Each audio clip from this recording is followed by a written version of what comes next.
Hello, and thanks for joining the Thursday edition of Journalist Hangout. I'm Ayodele Ozubakun. Today on the program, Buhari shocked by Katsina killings, vows to secure the states as Sokoto, Kaduna and Zamfara remain under siege of bandits. CBN governor warns on the possibility of another recession, says Nigeria must tackle unemployment. Now and later on the program, Fayemi emerges Nigerian Governors Forum chairman as Dixon becomes chairman of the People's Democratic Party Governors Forum. I'll be hanging out with Babajide Kolade Otitoju, Mobolade Omonijo, and Charles Ideho. So if you are ready, let the hangout start now.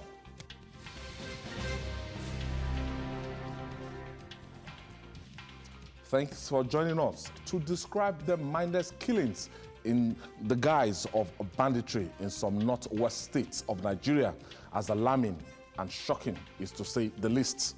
The bloodletting continues to assault our sensibilities. President Muhammadu Buhari is also bewildered.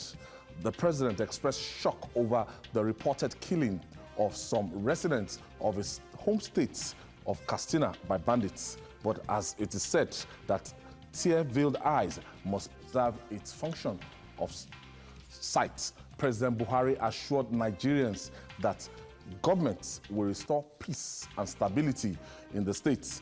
According to a statement issued by his senior special assistant on media and publicity, Madam Garba Shehu, in Abuja, the president directed heads of security agencies to wade in and bring him feedback. With states like Sokoto, Kaduna, Zamfara still on the siege of bandits, the security agencies have their work cut out. Babajide, let's continue from where we stopped yesterday. And as of yesterday, we gave the figure as 36. The day before yesterday, when we had the program, it was still like 25. That's, so, and we know that most of these killings are not reported properly in the media. If the media is quoting 36, be rest assured that it will be more than that, the number of people, if you actually give a proper data and account of these people. Now it has gotten to, President Muhammadu Buhari's attention, and this is his home state. And I was told before I entered the studio that he has summoned the governor of Katsina State, that's Right Honorable Aminu Bello Amasari, to brief him on the situation. I felt that President Buhari would have acted before now, not allow things to degenerate to this state. We've been saying it on this program, and for some weeks now, we've been talking about overflow of bandits coming from Zamfara State to Katsina State. Yes, clearly we underrated the scale of this problem, and if we are not careful, things will get worse, because the bandits have now found a way to evade strafing by the Air Force, and they continue to kill people in new territories. I say new territories because they didn't kill people with regularity in the places where they now kill people a few months back. They were killing people with regularity in Zamfara.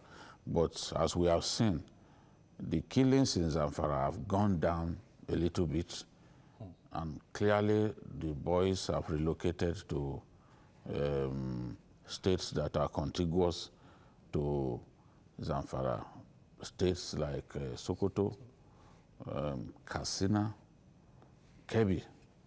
Kebbi is not totally free from banditry because almost 2 weeks ago, a local government in Kebbi was attacked and they killed many people and stole cattle.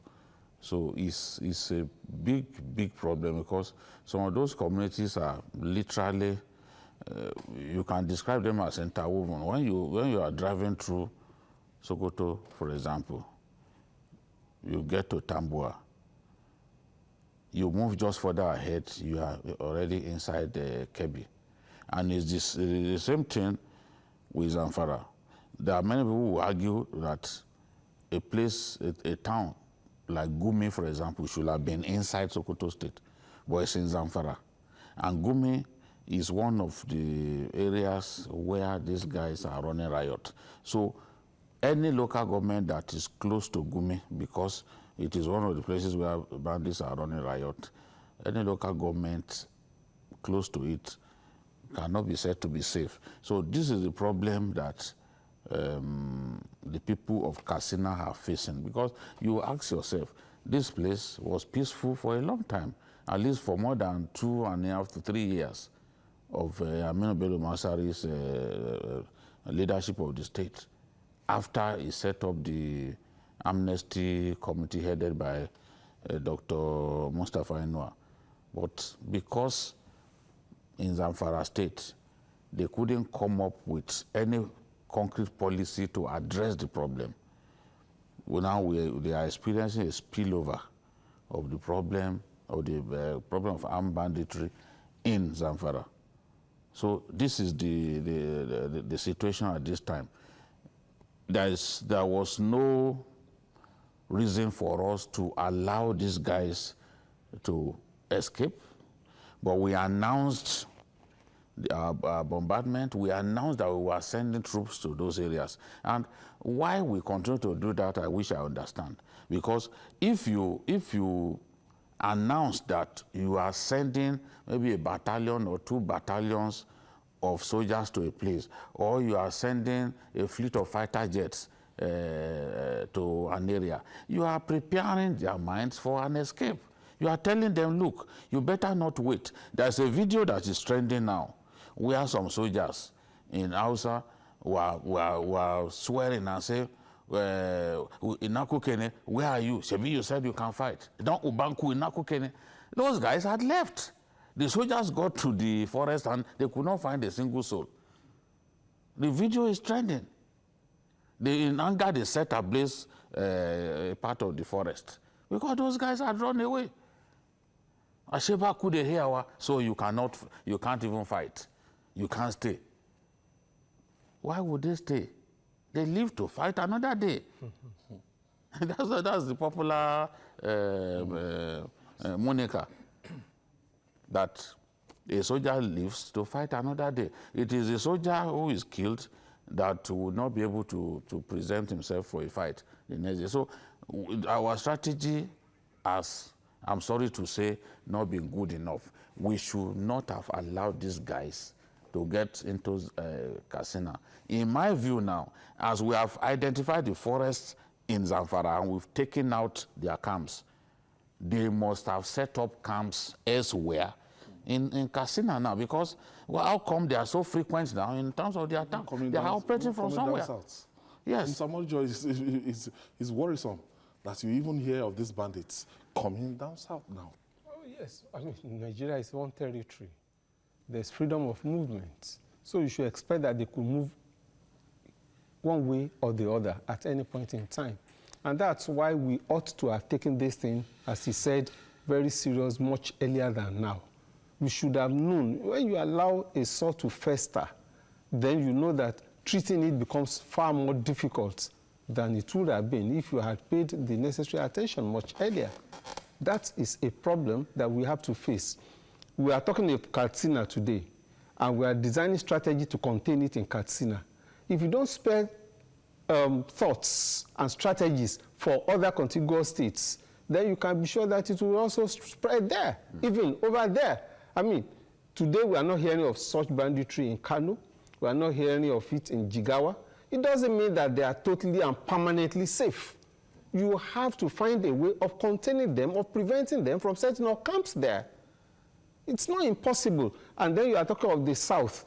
This is the time to see that these things are not as far off as we think, because they will certainly be looking for new territories to conquer. We must begin to work at it right now. All of us. Charles, some people will say the country is moving towards a failed state when you have this kind of anarchy, as in all over, and government cannot stem the tide. Well, it's quite unfortunate that we are where we have found ourselves. It's by choice. I say by choice because all these things ought to have been named in the board. I mean, there's an English phrase called nipping things in the bud, meaning that you don't allow branches to bud. When they are budding, you clip them so they don't grow into large branches. When they grow into large branches, you don't spend money, you need more power to not begin to do that. So they did not nip this in the bud. That's why today where we are now trying to fight a case that's already consuming us. The banditry we are having today started from cattle rustling, which of course I'm sure we remember you had this forest in Beningwari in Kaduna State where they were contained. But they were routed before you knew it because of the geographical contiguity between Zamfara and Kaduna at that time. They moved over there. Then as Jide said, we are containing them, we are getting them, then they are moving up down to Katsina. Now, in biology, when we're growing, there's what we call the economic importance of a cockroach or cockroaches. We asked that time, and that's exactly what you know why this one is very important now. Now that is happening in the president's home state, his homestead, let's hope that the impetus that have been missing all this year, that the drive that had not been there, that the firepower that have been lacking may come into play, so that this can be a thing we can nip, I mean, not even nip in the bud, we can drive out successfully so that the economic activity can resume. Imagine people now, in Katsina State, we heard that how people went to the farms and then they just mowed them down, people who were defenseless, people who were in the farm. So how can you not have food insecurity in the harvest season next year? So we are, on the one hand, we are facing insecurity. On the other hand, food security is also facing us. So we must. It's going to be a concerted effort. Let's leave all this self-denial. Let's face this thing frontally, because as it's staring us in the face, before long, if you're not doing anything and anything decisive about it, it might be something that will be too late, and then all of us, doomsday will be here. They're here for us. Now, talking about military detachments and instead of our regular police, a lot of people will say our military guys are overstretched, and for effectiveness, they will say the military can best tackle this banditry because of level of sophisticated weapons these bandits are carrying. Yes, but even if the police get the right weapons and they are well motivated, they can deal with these bandits. But we have over time lost faith in the police, and we have not sufficiently armed the police over the years. In terms of manpower, we have not done enough to shore up the police. You can see clearly that before the last IG came in, there was no recruitment into the police for 4 years. So, and people retire every year. People die every day in the police. They die in the line of duty. Every day, a policeman gets killed in Nigeria. Yet, we went on for 4 years without recruiting into the police. So we have a police that has not got sufficient personnel to manage the security problems that we have in our country.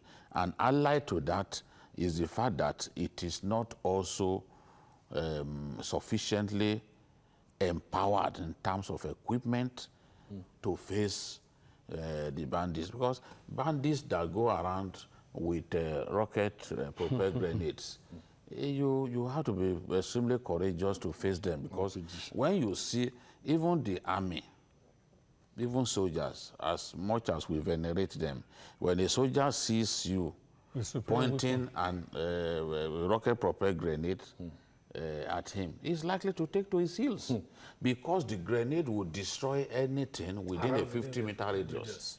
That is the kind of explosive devices that they put together. It's heavy. The TNT of a grenade, as small as it is, will cause the death of anyone within a 50-meter radius. And you see the way Boko Haram uses it. He just sees an army tent somewhere. They will fire at the tent. They will fire the rocket-propelled grenade at the tent. So if you have 30 or 50 soldiers inside that tent, they are all gone. Because the grenade is a tank buster. It is meant to disable tanks. It is designed to destroy tanks. But we see terrorists fire it now at individuals. So even when we talk about, oh, we don't have some of the weapons that they have, as the Governor Bono once said, it is the choice of the enemy to use particular brands of weapons that is the greatest problem that we have. So it's not a question. The Boko Haram or even these bandits have never been as armed as our soldiers. They don't even have the weapons that we have. But where an individual chooses to use anti-aircraft guns directly on individual soldiers. Soldiers can do that. They can't, no, because soldiers, by their rules of engagement, by the training, following conventions. they will never, convention, a soldier will not use an anti-aircraft battery to kill people, because it's meant to bring down a plane.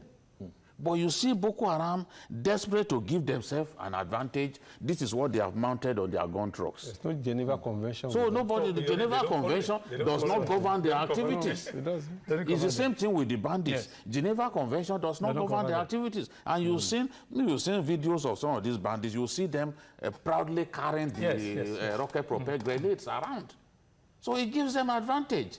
To set ablaze villages will be easy. Farmlands and all that. If you are not, all the people, you know, in many villages, they constituted civilian JTF and all that. They just waste those boys for nothing.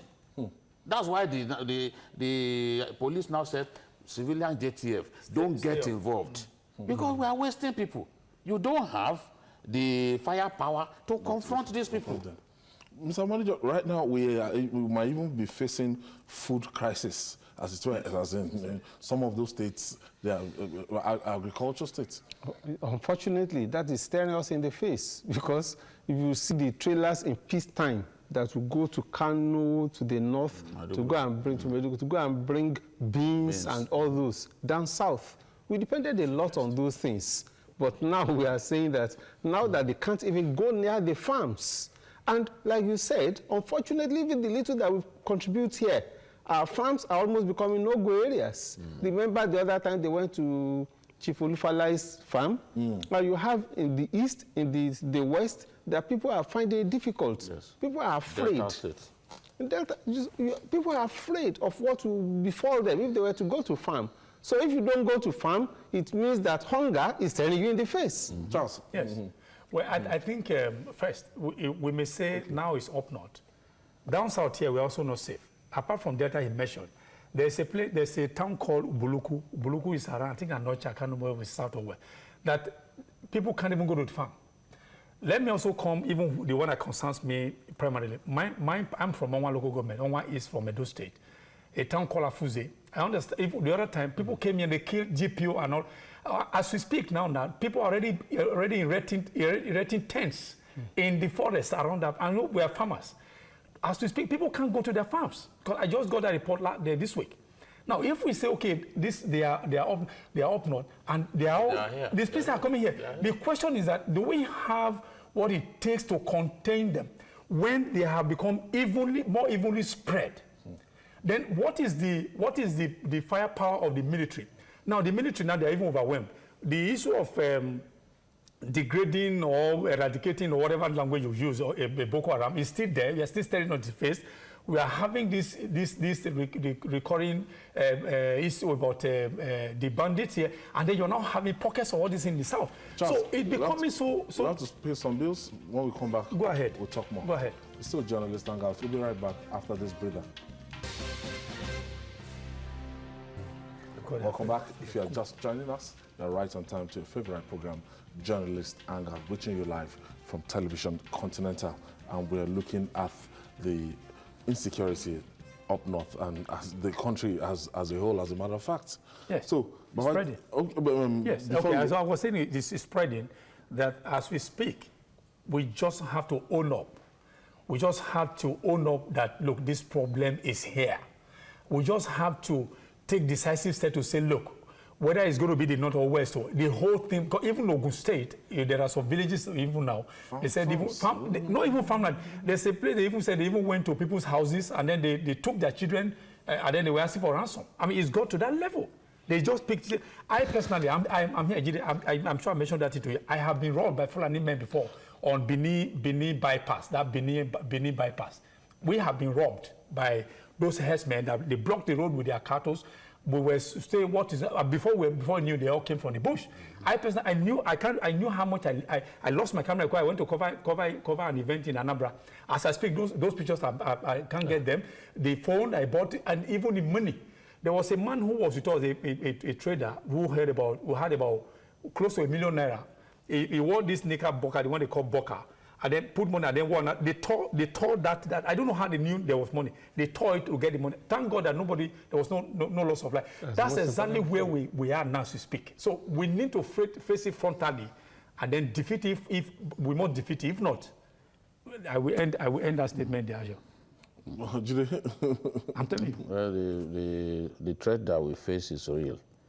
If we want to discuss how kidnapping has suddenly become the biggest industry in our country, we'll probably need many editions of this program. But when you go to a state like even Taraba, kidnapping has become the order of the day. It has become the order of the day. They now go into people's homes in the state capital to seize people. And that's so awesome. It's a terrible thing that we found ourselves in this state. And you know, no one is safe. No one is safe. Oh. So government has a lot to do. Now, I don't know, the president wants to be given some updates on this matter. Feedback, everything. I think the president should not rely on those his security chiefs anymore. Security chiefs who will not admit to the president that Boko Haram has not been defeated. Those are not the kind of people that you listen to. Otherwise, you're just deceiving yourself. So the president must devise other means of sourcing information, because these aides will not admit to the president that they have failed, even when it stares us in the face that they failed. So the president must find other means of discovering what is going on. And if he would do that, he would discover that Boko Haram is far from being defeated. In fact, they are killing more soldiers now than before. He would discover that bandits are running riot across our country. So let him not rely on the lies that security people feed him just because they want to hold on to their jobs. No, that should not be happening. All right, moving on now. Having secured a wild card for second time in office, Senate confirmation, the governor of Central Bank of Nigeria, Godwin Emefiele, appears to be settling down to the task ahead, just as he warned last week while facing the Senate Committee on Banking for screening. Emefiele has again predicted tough times ahead for the country's economy. Delivering a lecture at the University of Benin, the CBN governor cautioned that the high unemployment rate in the country may push the economy into another recession. His blunt advice to avoid this looming economic calamity is for the Monetary and Fiscal Policy Authority to tackle the high rates of unemployment in the country. But are we ready for this? Mubalade, when you look at the rate of unemployment in the country, it's so alarming. Yes, we checked it before we began the program, and they were talking about 23%, according to officially 23.10 according to the National Bureau of Statistics. But it's projected that in the next 5 years, it may rise to 33%. And when you want to do a comparative analysis with countries of the world, especially even our African brothers, I think it's only South Africa that they have something as alarming as that in Africa. What does this portend?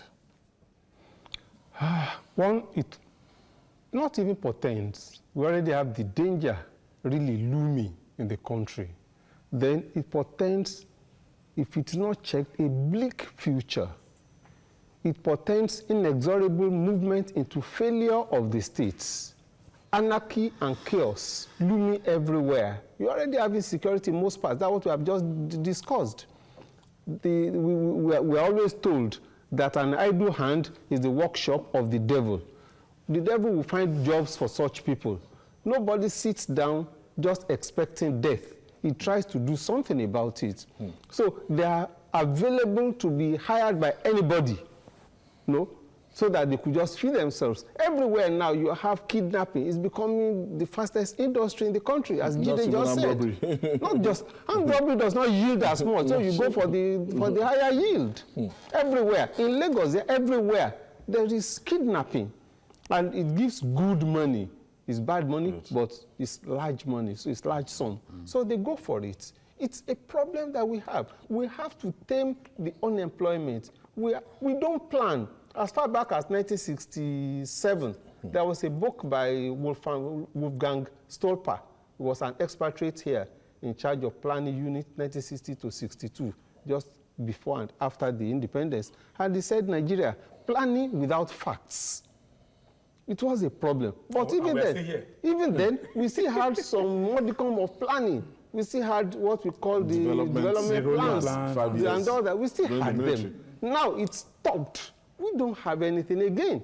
Nothing works, and we are not moved. Ordinary census, we cannot conduct. Since 2006. We do not know who we have. We do not know the breakdown. We do not know the age grades. We can't break down. Death rates, birth rates, and so on. So it's a problem. How do you plan? And we are talking of agriculture and all that. The economists, since I was in secondary school, we have always been saying that we need to diversify the economy. It is just a phrase. It's a thing, so there's nothing to it. Nobody diversifies nothing, is it as it is. Agriculture is still not very attractive, at least around here, to the young ones. They would rather be unemployed waiting for handouts. So there is a problem. We need to work at it. Our leaders must work. Leaders should not just be dealers and wheelers. We need to have leaders who will sit down, who will think, who will plan, who can project in the next 5 years and say, this is where we should be, to be out of the holes. Rather, we keep sinking further and further. We need to work at it.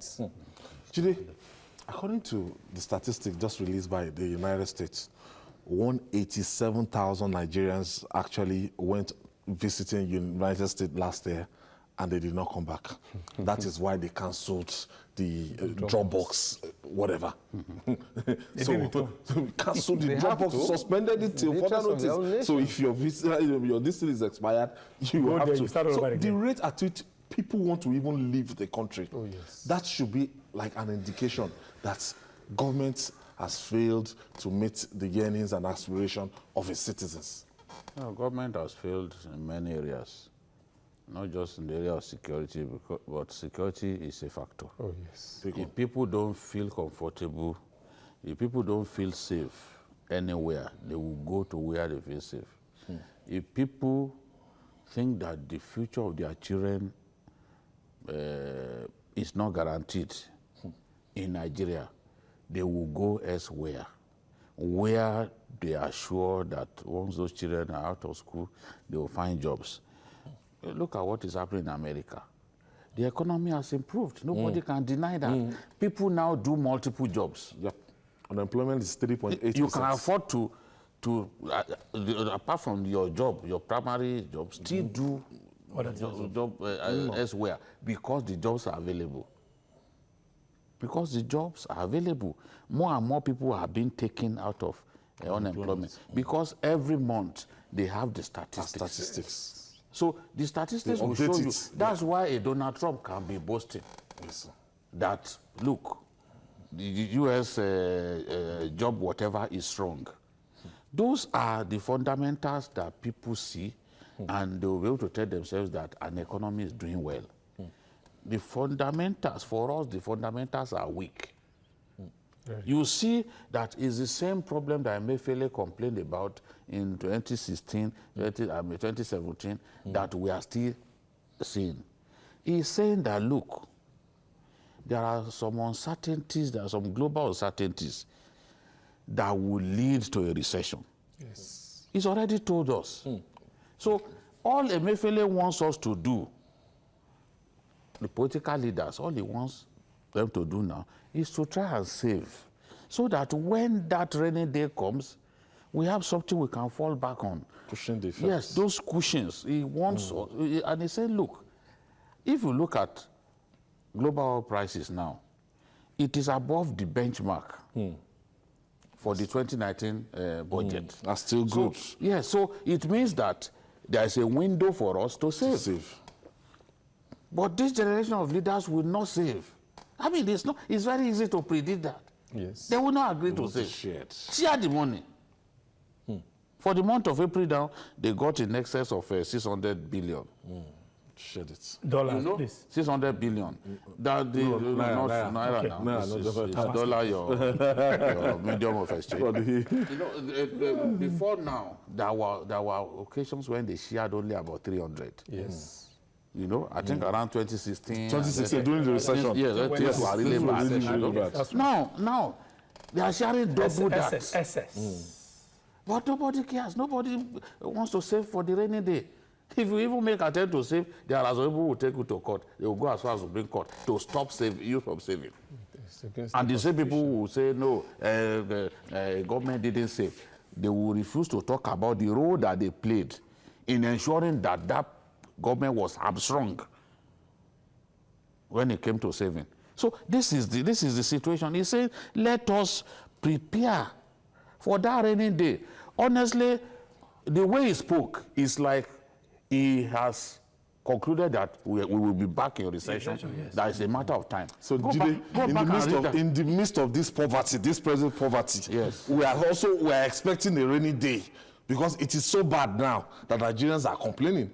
So we are still expecting things to degenerate. What he's saying is, look, 69. Even if you sell crude oil at $69 per barrel, and you have occasions when if between 69 and 71, you are able to save maybe, today now we are doing like between 2.2 million or 2.3 million barrels.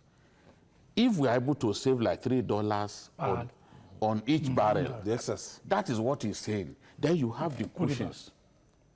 You'll be able to defend your currency when that problem comes. That was how some countries like Norway, because you are not the only oil producing country affected by the downturn in global oil prices. But it hit you massively because you did not have the cushion. As Sanusi was shouting about it, he said, I tried my best to convince these political leaders to save. They will not listen. So this is the thing.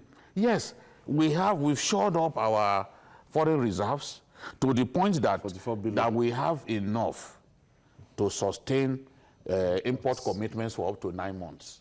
That is good. That's impressive. After then? That's impressive. But it's not enough. Because if the CBN governor is telling us that recession is coming, it's something to be worried about. Yeah. So where recession does come, the question you should ask me is, what are we going to do? Are we prepared? The CBN governor is trying to get us prepared by saying, look, let's do this, let's do that. And those release credits to those sectors of the economy that we know stimulate growth. Critical sectors. Banks are not giving credit. No. Nowhere. So how do you then stimulate the economy? I was talking about food security the other time. One of the ways by which an economy grows is through agriculture. Yes, no. But if people don't feel secure, if people can't go to their farms, it will even lead to inflation. You mentioned that. And when you have inflation, you are in dire straits. So this is the thing. I know that this is a difficult time to save because already what we have is not enough. But if, as we have seen, the price of crude oil is going above the benchmark, then we should be able to save the excess. At least part of the excess. Yeah, part of the excess. Let's save. Where do we go from there? Well, mine is that I think, first of all, we have every need to listen to Emefiele. I mean, this is the man who has consistently, through monetary policy have been able to keep the naira stable, has reduced, been able to reduce the inflation rate from 18.7 to about 11 point something within the last 2 years. So we should listen to him. And then it took us through the last recession. Yes, exactly. I mean, we meandered and we asked, okay. We also look at, but I think another glaring thing I also see is that there's a disconnect between monetary policies and the implementation of the fiscal policies. There's a disconnect. They must work hand in hand.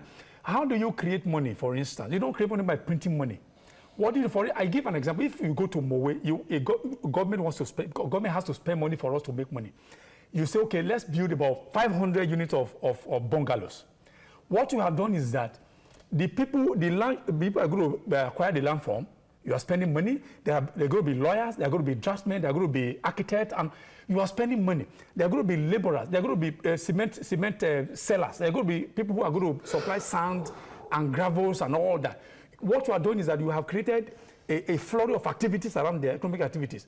As people are being paid, the man who is a laborer will come home, pay his landlord. Landlord will send his child to school. Then there will be school fees for and then they will go to the market. That's how to create an economy. That's how to inject something into the economy. But the government is not spending money.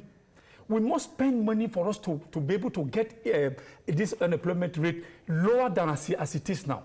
At about 23.20%. Money to spend. As we are taking loans all over. As about 20. The loan we take, what are we doing to do? That's our budget, we can't even finance our budget. The loan we are taking, when we take loan, what are we doing? Countries like Angola, their budgets are bigger than ours. So what are we doing with the loans? If we spend loan, we use it to build infrastructure. We can stimulate this thing. Those loans. So that's part of it. Those loans are tied to some projects. The project. You know? So the point that I'm making is that the government is not even as solvent as it should be. Because when you look at, why are people complaining about the fact that we are taking loans all over the place? It's because we do not earn enough. If we do not earn enough, then there will be that fear that you will not be able to honor your obligation, you know, of paying back those loans. But they are not earning enough. But there's even a limit to which you can keep borrowing. You can, exactly. There's a limit. People are already crying that debt service ratio to revenue it's taking so much. It's taking so much from the budget. Yes, exactly. No, you know, our own people, when our own people want to defend the borrowing, they will say debt to GDP. To GDP. ratio. Yes. But you can use debt to GDP ratio for a country like America, for Japan, but not a country like us. What do you produce exactly? You don't produce anything. You import anything, so you don't earn adequate foreign exchange for you to do that. You don't earn enough. You don't earn enough. So, Mubalade, in all this, when you want to look at what Emefiele has just said and everything, how do we start, especially for the youths, how do we start tackling this issue of unemployment? Graduates littered all over the place, even though, you know. I think it's been suggested over the years that government should build many more vocational institutions, because those vocational institutions will put jobs in the hands of people. Because it's just not practicable for us to think that, okay, that the government can find us all of those jobs.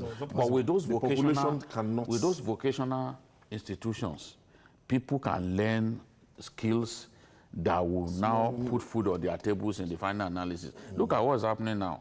We are seeing women who left the university and then going back to learn tailoring. Yes. And hairdressing and all that. Now, it's not only, that is very important, really. But I think attitudes of the young ones also, they need to pay attention to the realities of the time. Yes, government must do much more. Government must inflate the economy. Government must put money in the right sectors of the economy. But our people should be able to look. You can't stay at home for 10 years and say you did not find a job. That you are looking for a job, a white-collar job. In my church, when I'm talking to the young people, I always tell them that you should always find something. If it is going back to the land, why not? Take some little loan, go back and begin to do something. When the other time when Dr. Fayemi, we are coming to that now, when he was governor the first time, and he was talking of getting the youth involved in doing certain things in agriculture, and say, and all that. For Judo to try to do the same. They were saying things like that. Secure loans for people to grow tomatoes. Those boys stayed away. They grow tomato. Okay. That is the reality. There are no time. When my boss Ojudu was senator, you know, he suffered so just to get them to make credit available for these people to start tomato farms. But they were not prepared. They were not prepared. All they want is just to say, Ranka, salute politicians. Yeah, and then they are against the handout. Or wear suit, or wear designer shirt as well. Ayo, did you remember they said every Now, moving on now. Nigeria is a transition, not just at the level of the presidency, but at other levels of governance. Gradually, the country is witnessing change of baton at some critical institutions like Nigeria's Governors Forum, NGF. On Wednesday, the body of governors elected the Ekiti State helmsman, that's Dr. John Kaide-Fayemi, as its new chairman. Sokoto Governor Aminu Tambuwal was elected as the new deputy chairman.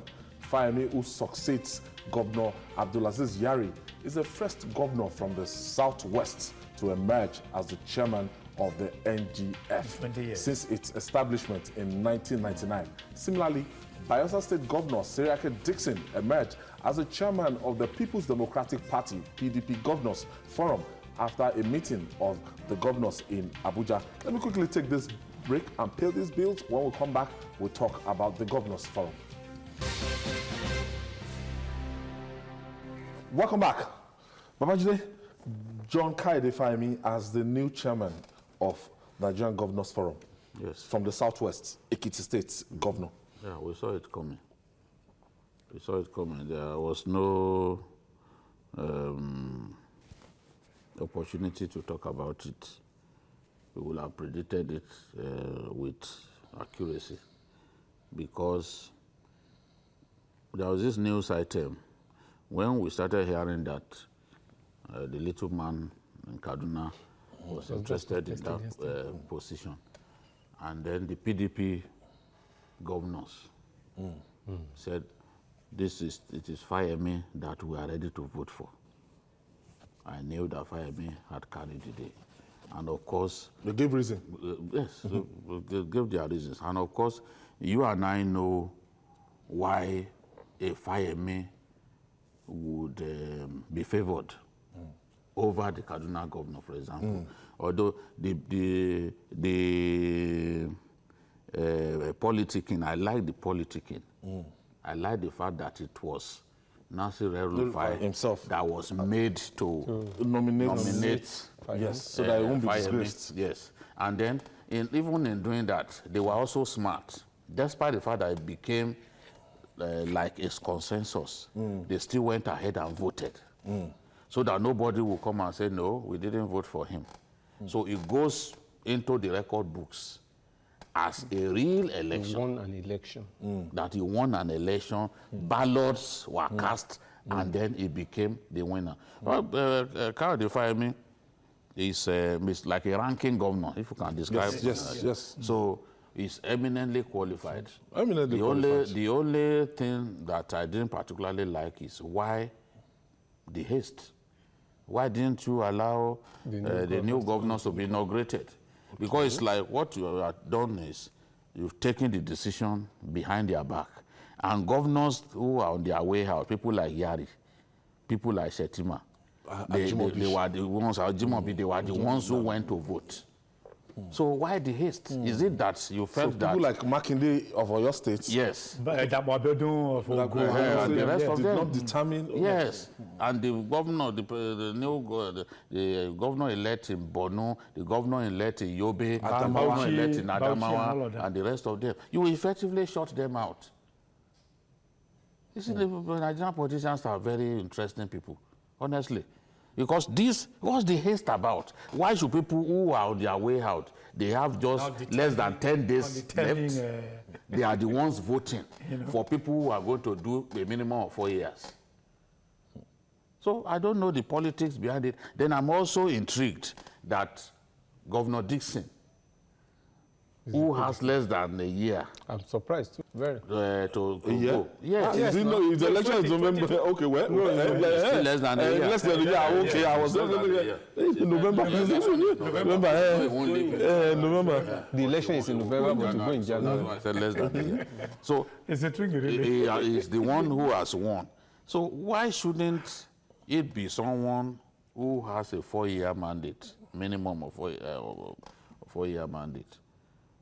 So, but I'm sure that in terms of given his cerebral nature and his calmness, maturity, his respect for constituted authority, because you see him when he greets his elders. There are some people who greet, we see them in pictures greeting elders, groveling at the feet of elders, but we know that all those ones are just boju. You know who are these? We keep saying. And they know themselves. We know that it doesn't come from their hearts. When they greet, you see them appearing to prostrate for elders that they don't respect, elders that they have no regard for. You know, elders that immediately they suffer a little rush to the head, they will start abusing. So this is what is the thing. But we know that Fayemi is a very cultured man. He's not brought up in that way. He's always calm amidst a storm. You see him, he's calm, he's cerebral, he's very, very calculative, he's a strategist. And that's what we want from our governors. These governors should not simply be going to Abuja to do meeting about how to share money. Help yourselves. How do you help a Zamfara to pay minimum wage? Peer group For example, you do, if your own methods are working, how can you help another state to ensure that your methods work in that state? Those are the things that they should come in together, you know, brainstorm. That's what they should be doing, and I hope that Fayemi will provide that kind of leadership that will get them to really do well. And then Lalong, too, has been re-elected. Northern Governors Forum. So, Mr.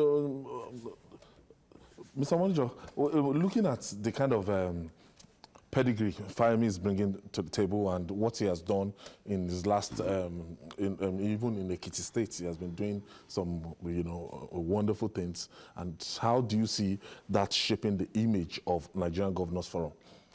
I think the point is what you have said, image. Because really, fundamentally, you don't see the responsibility of the Governors Forum. It's image, it's influencing, it's not power. It's having some influence over the others, somebody that people can see as a leader, actually. And I think it will build up some image. It's not somebody who is unnecessarily controversial. We know governors who are unnecessarily controversial, who deliberately go out to stoke fires. Just deliberately, you know, it's not that kind of person. It's a person who can sit down, who can calculate, who can think, who can strategize, who can guide. And like Jide said, it's not only that Fayemi respects elders. Even people who are his peers, people he had known 20 years ago. He's not the person to detach himself all of a sudden. You're right. You're right. That's the kind of thing you will see. He's not somebody who to whose head power goes, and then he begins to see himself walking in the air. No, that's the kind of person you need. That's the kind of person you need. And those are the kind of leaders we actually need in Nigeria. We hope and believe that being the chairman of Governors Forum will bring respectability to that body. Because that body, we have been hearing of them getting consultants for millions and billions of dollars. We believe, we hope that that will stop. Paris Club. Paris Club and all, they say they got some consultants and all that. So we think, we hope that will stop. Because that's not the kind of person, that's not the kind of image that we see of Dr. Kayode Fayemi. A PhD holder in war studies from Oxford University. And when you want to look at his pedigree, the way he carries himself, and we just hope that ultimately that this position will not even rubbish him. No, but I think you know, one thing he also has going for him, apart from what my colleagues have said here, is his cosmopolitan style politics, which of course separates him from the gra-gra, you know, what we call gra-gra politics that you have, that his brother played. I won't mention names anyway, you know. But You wanted me to mention that's it. right. And here you are not mentioning it. You see the typical Nigerian. But another thing, so another thing is that what I will not help you. but another thing, you see, Yari, when Yari took over from where, in 2011, when Amechi came in, there was controversy that Over the election. that there were no ballot paper, had no that Babio had to had Jonah Jang, so you had two. That actually weakened that. So, but when Yari came, Yari was able to build bridges. To some extent. Was able to, he did everything, and today now we have one united NGF. So what Yari has done, he has taken the baton, has given the baton to Fayemi. We just hope, I personally hope that Fayemi will seek to build upon the achievement, by my estimation, achievement of Yari. First of all, you look at this having federal government to help governors out. Yari actually used his relationship with the president. Mm-hmm. So, and then Fayemi also has that relationship with the president. Yes. So we hope that all these things will... like the president's son. The president, so he has all these things going for him. Let him maximize those advantages and privileges to take the governors forum for where it is now, where Yari has taken it to another level where we cannot applaud, so that all these things that is happening in Ekiti, for instance, it can be copied and pasted in other states that where you are having a lack of it. Finally, Jide, I think Nigerian politicians should start learning from the Ekiti model of politics. Before I got into the studio now, I saw the tweet from Oshokomole that this is a very good, that's Governor Ayodele Fayose.